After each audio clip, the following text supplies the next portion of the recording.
Allons-y maintenant avec la prescription d'orthodontie et de plaque occlusale. Donc, au moment où est-ce que vous êtes posé la question et vous avez décelé que c'était un appareil d'orthodontie qu'on devait fabriquer.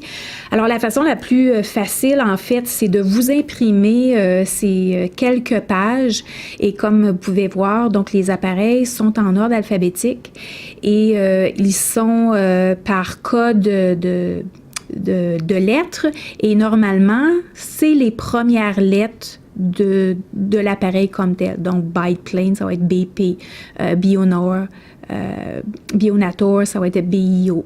Alors, normalement, c'est quand même assez facile à trouver. Donc, vous avez quelques pages comme ça.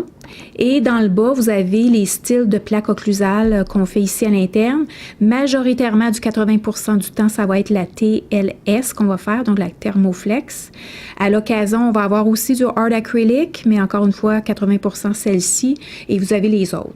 Donc, pour l'ortho, c'est pas par étapes comme les dentiers, puis c'est pas, on n'a pas 3 questions à se poser comme les prothèses fixes. On a tout simplement, on a décelé que c'était un appareil d'ortho, alors on va se poser la question, c'est une plaque occlusale ou ortho, et puis là, on y va avec le code. Et pour ça, faites-vous-en pas, ça se peut très bien que faites de votre mieux, posez des questions si vous en avez pour enregistrer le cas. Au moment où est-ce que ça va être le temps de faire la facturation, l'équipe d'orthodontie, ils vont vous aider dans le sens où est-ce qu'ils vont écrire sur le work ticket si jamais il y a quelque chose à ajouter avec le code, parce qu'à l'occasion, ça arrive qu'on peut ajouter des springs. Puis là, c'est dit, il y en a différents, puis c'est vraiment... faut connaître ça, vraiment. Il y en a différents. Là, c'est eux autres qui vont le savoir. Alors, ils vont l'écrire sur la feuille sur le work ticket. Vous avez tout simplement besoin de bien regarder pour l'ajouter lorsque vous faites votre facturation. Si jamais le code n'a pas été bien rentré, ils vont tout simplement vous l'écrire aussi. Alors, vous écrivez le bon code tout simplement à la facturation. Donc ça, il y a pas, apprenez pas ça par cœur, là. C'est comme ça sert absolument à rien.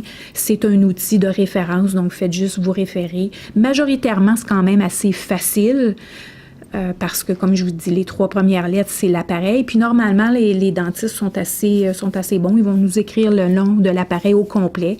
À l'occasion, vous allez avoir des call me ou vous allez avoir des mots que vous n'êtes pas capable de déceler. Mais en fait, à un moment donné, vous commencez à connaître le dentiste puis le style d'appareil qu'il demande, ou en tout cas la manière dont lui, il l'a appelé, et vous finissez par savoir exactement quel code utiliser. Alors, ça terminait comment lire la feuille de prescription. Naturellement, plus que vous pratiquez, plus que vous allez avoir de la facilité à le faire. Je vous invite à utiliser les outils. C'est très, très, très important. Si vous avez besoin de d'autres outils, à travers l'AMNET, vous êtes capable d'aller imprimer tous les codes que vous voulez par groupe, là, un peu comme j'ai fait ici. Alors, gênez-vous pas, faites-le si ça peut vous aider. Tous les outils qui pourraient vous aider là, pour être le plus efficace possible, là, c'est bienvenu. Alors, sentez-vous à l'aise de le faire. Alors voilà, ça termine comment lire la feuille de prescription de façon efficace.